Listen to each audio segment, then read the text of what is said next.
In an exclusive interview with Find Out Why, Zoë Papaikonomou, an Amsterdam-based investigative journalist, author, keynoter, media educator, and diversity advocate, shares compelling insights into the practices of inclusive journalism.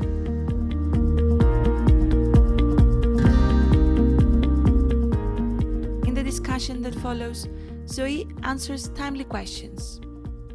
How mainstream media outlets can foster a culture of belonging where everyone's talents are nurtured and celebrated.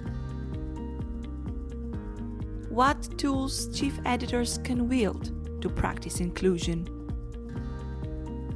Why inclusion strategies at the center of media workforce, workplace, and marketplace can significantly affect both the content quality and the audience's expansion. Finally, Zoë outlines the importance of new media education in today's information world and the challenges of the online culture of anger and hate at specific social media platforms.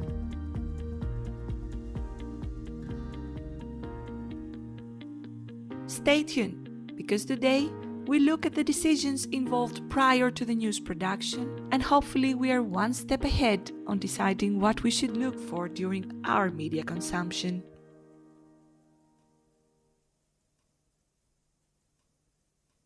How would you describe your work?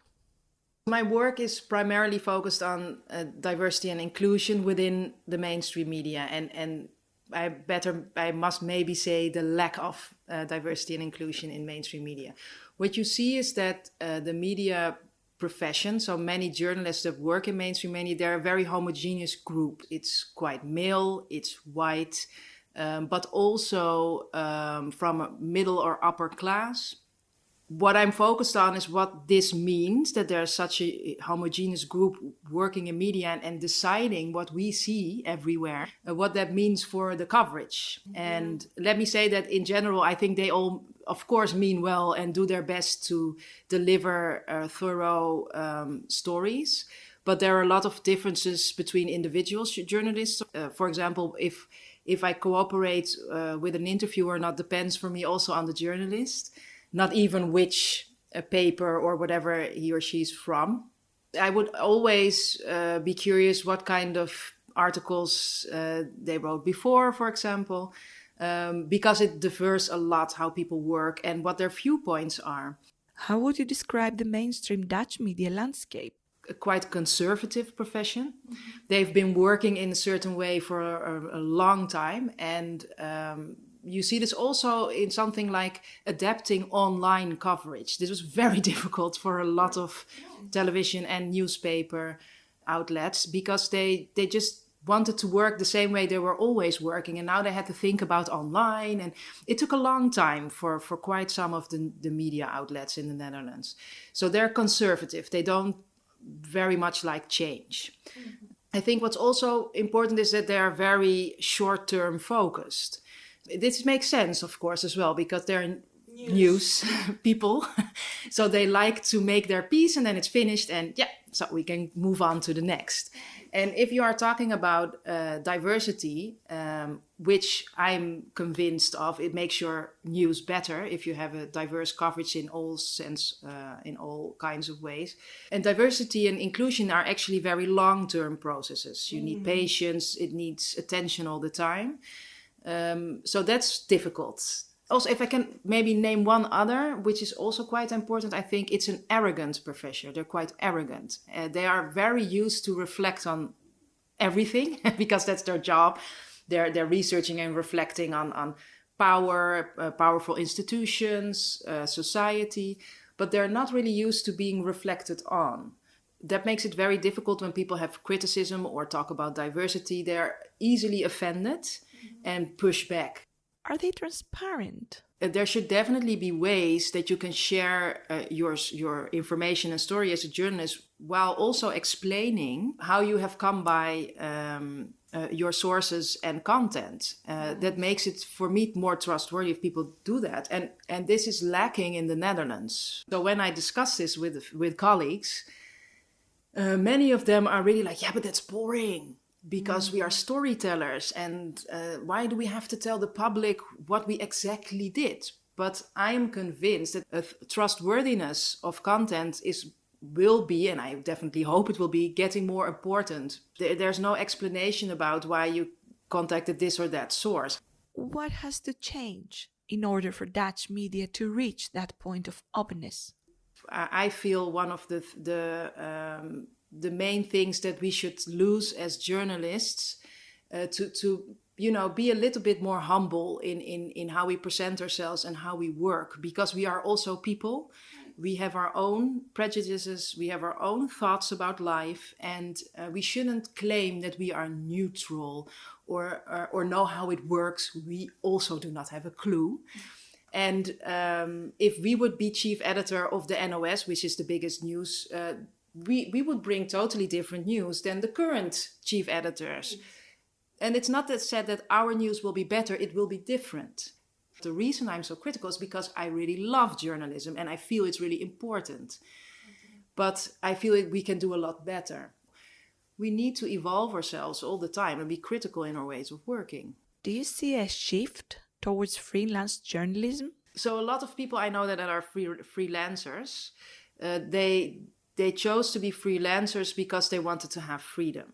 And they wanted to have the freedom to bring news or information in a form or in a way that they feel is more in-depth and more informative as they have the possibility in mainstream media. There are a lot of rules and mechanisms in mainstream media that also make it a very less creative. I mean, when I'm thinking of it right now, I have difficulty breathing. I mean, you cannot breathe because you have to do it that way, and the story is built up like that, and it should always be like that.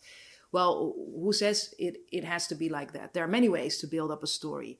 It's difficult to experiment, and it's also difficult to experiment because there's never time. It's not the richest profession in the world. Nowadays, the tagline of news media is often quick and a lot. So they want to have content all the time because it works online to have a lot of content, and they want to be the first. And that makes that people working there have to be focused on just producing a lot. So there's not time to research it very thoroughly. That's why they copy a lot from other news outlets. And I think many people who go into journalism didn't have had a different concept or idea that what they would do while working there. So it is definitely a reason why people choose to be freelancers. Also because the profession is quite, it's getting smaller actually. So there's less work. That's also a reason. Freelance journalists, at least many of them that go their own way and have their own platforms, they are quite honest about how they work and the perspective they have. And they are followed by people because of that perspective and the way they work. That's why they get followers. And for me personally, it has to do with the stories I want to tell and the perspectives I want to choose within these, or want to showcase within these stories. In a lot of places, there wasn't room for these kind of stories or perspectives. I knew when Anne Brecht Dijkman and I wrote Heb je een boze moslim voor mij? For me, I had said my goodbyes to the mainstream media because I was a kind of a whistleblower. As I'm so critical, it makes it difficult. You mentioned that the profession is getting smaller. I believe you refer to job opportunities within commercial media outlets. What about non-profit organizations that support investigative journalism through funding? Is that a viable alternative? In my experience, the journalist funds they have a lot of rules.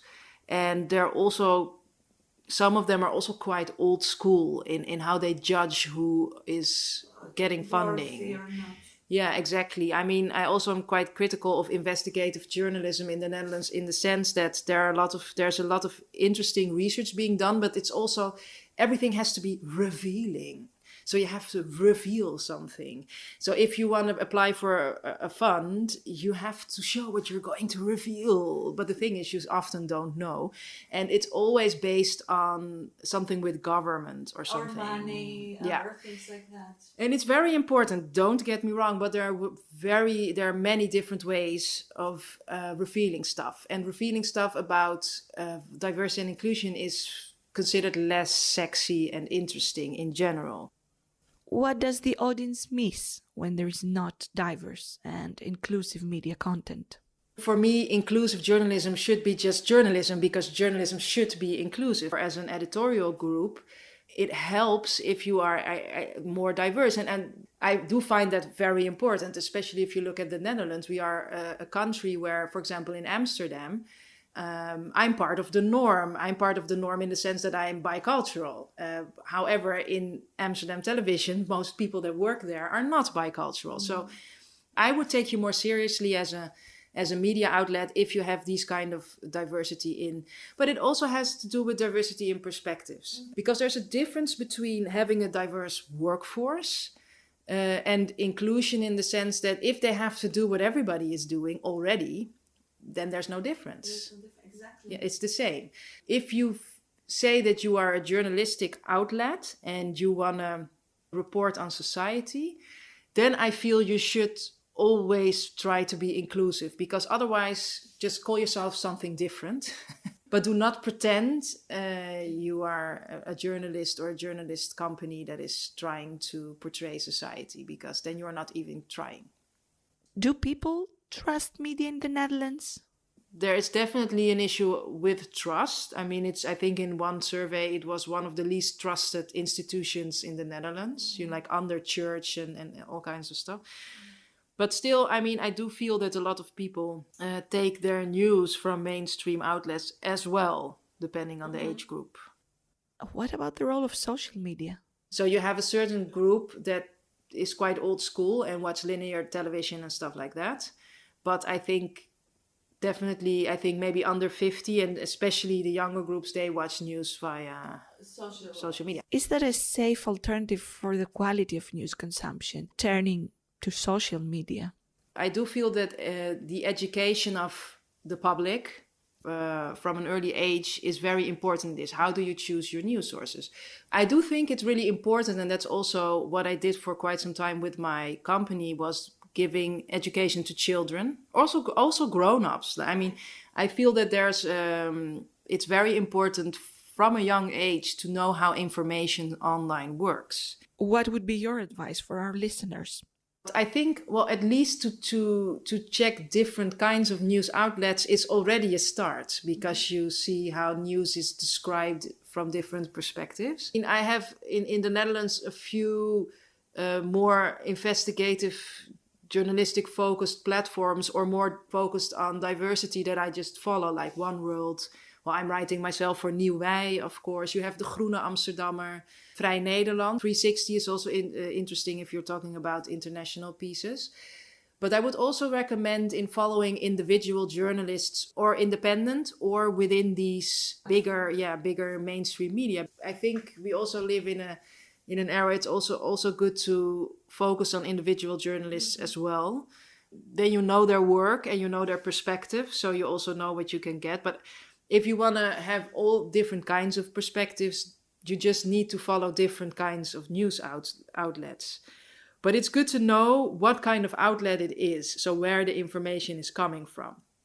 And the fact that they say they're neutral, it doesn't mean anything, because there aren't. Which social media outlets do you use? If you're interested in my work, follow me on LinkedIn, because that's basically my biggest social media platform. So is it only LinkedIn? If you speak out on racism, discrimination, power abuse, it attracts anger and hate.